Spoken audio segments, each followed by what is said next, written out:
Sebelumnya, Assalamualaikum warahmatullahi wabarakatuh. Selamat pagi dan salam sejahtera untuk kita semua. Om Swastiastu, Namo Buddhaya, salam kebajikan. Dalam pertemuan kali ini, saya akan menjelaskan mengenai pembahasan soal SBMPTN. Jadi, untuk soal SBMPTN itu berbeda dengan soal ujian sekolah, ujian akhir sekolah, dan beberapa ujian yang kalian ikuti di sekolah begitu. Nah, kalau soal di ujian sekolah itu sifatnya adalah evaluasi begitu. Jadi mengevaluasi bagaimana pemahaman kalian terhadap materi.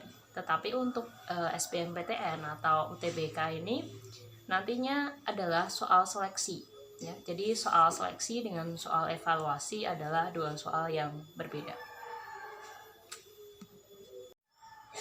Sebelumnya perkenalkan dulu, nama saya Wati Novianingsih. Di sini saya akan menjelaskan pembahasan 3 soal mapel geografi. Baik, langsung saja kita ke soal nomor 1 ya. Soal nomor 1 saya letakkan di sini. Oke. Inti dari soal tersebut adalah penyebab perubahan warna telaga yang ada pada Danau Kawah. Oke. Di sini saya jelaskan terlebih dahulu, Danau Kawah itu sering disebut dengan Danau Kepundan. Nah, ini terletak di kawah gunung berapi ya. Jadi kawah gunung berapi akan dipenuhi oleh massa air, dan massa air ini nantinya akan dipengaruhi dengan perubahan gas, karena di dalam kawah tersebut ada beberapa gas. Kalau misalnya gas belerang itu akan menyebabkan kawah menjadi berwarna hijau. Jadi jawabannya adalah karena perubahan gas. Oke, baik, kita lanjut ke soal nomor 2 ya. Soal nomor 2 ini intinya adalah siklon tropis. Jadi siklon tropis itu apa sih begitu? Siklon tropis adalah badai yang terjadi di wilayah tropis. Nah, ini terjadinya saat laut itu hangat. Jadi suhu tinggi begitu ya. Dan di atasnya ini terdapat awan cumulonimbus. Kemudian saat terjadi siklon tropis, maka ada perbedaan tekanan udara tinggi dan tekanan udara rendah. Nah, tekanan ini akan menyebabkan angin begitu. Angin yang terjadi pada saat siklon tropis adalah angin berdestruktif tinggi atau angin yang merusak, destruktif begitu. Itu sangat berkaitan erat dengan suhu.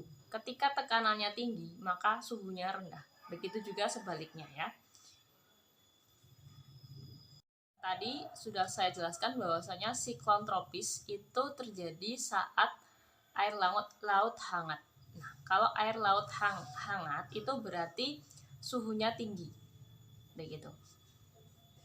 Siklon tropis nantinya akan bergerak memutar. Nah, ini perputarannya itu mengikuti hukum pergerakan angin. Jadi angin itu bergerak dari tempat bertekanan tinggi ke tempat bertekanan rendah. Tropis akan bergerak memutar. Berarti kalau bergerak memutar, dia akan mengikuti teori pergerakan angin, di mana angin bergerak dari tempat yang tinggi menuju tempat yang rendah. Sama seperti ini. Jadi bergerak memutar ke dalam begitu. Nah, berarti di luar di sini adalah tempat yang bertekanan tinggi. Kemudian bergerak memutar, jadi di dalam adalah tempat yang bertekanan rendah. Jadi kita bisa lihat jawabannya.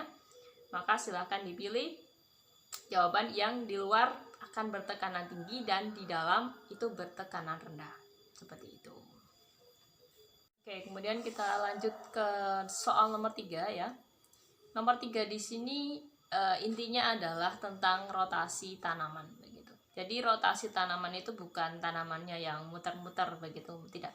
Jadi rotasi tanaman itu adalah penanaman tanaman yang beragam, dan ini di dalam waktu yang berbeda dan di lahan yang sama begitu. Bayangkan saja ketika sebuah lahan itu hanya ditanami padi terus atau jagung terus, maka lama kelamaan tanah yang ditanami dengan satu jenis tanaman itu akan kering dan keras begitu. Nah, oleh karenanya perlu dilakukan rotasi tanaman. kenapa kok rotasi tanaman itu penting untuk dilakukan begitu ya. Jadi tadi sudah saya singgung, karena sebuah tanah, sebidang tanah yang ditanami dengan satu tanaman itu pasti akan memiliki sifat yang keras dan kering. Oleh karenanya perlu dirotasi.